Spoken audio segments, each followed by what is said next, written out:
We are now joined by one of David Goldman's most determined advocates. Congressman Chris Smith is in Rio this morning. Good morning, Congressman. And you know, it's hard not to sympathize with a dad who's been separated from his son for so long. But Sean's Brazilian family says that they have to follow Brazilian law, and that requires the boy be heard during these proceedings. What's wrong with hearing what the boy has to say so the court can determine what he wishes? Well, frankly, the court has already dealt with that, and they have ruled that that should not be the case. This one justice who has insisted on this and put a stay on the transfer of this young, vulnerable boy to his only dad, and there's only one dad here, and it's David Goldman.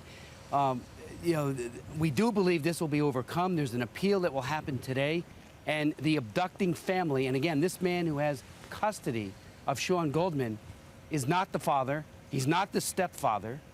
He is very simply a man who has taken over and taken control. You say he's taken over. The real father wants his son back. You say he's taken over and taken control, and you've seen Sean with the family. Have they tried to turn Sean against his dad? We believe they have.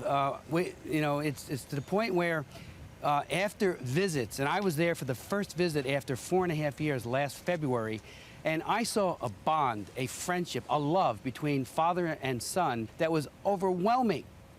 And yet, every time Sean would go back into the compound, he would come back later on the next day, pretty much intimidated. I know you hope this appeal this weekend is successful. What if it isn't? What else can you do? Your New Jersey colleague, Senator Frank Lautenberg, is holding up a trade bill. Are there other measures you can take through the U.S. Congress? Yeah. Well, I've introduced legislation to suspend the Generalized Systems of Preferences, GSP, which provides favorable tariff treatment for goods emanating from Brazil to the United States.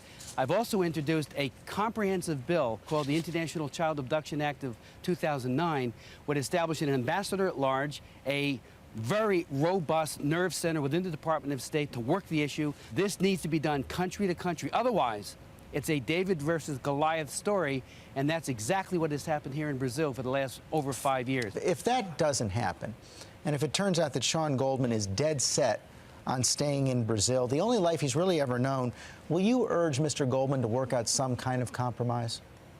Well, you don't compromise with a kidnapper. The Chief Justice of the Brazilian Supreme Court has it within his power to overturn this illogical and unethical stay on giving a boy back to his dad. Congressman, thanks very much for your time this morning. Thank you, George.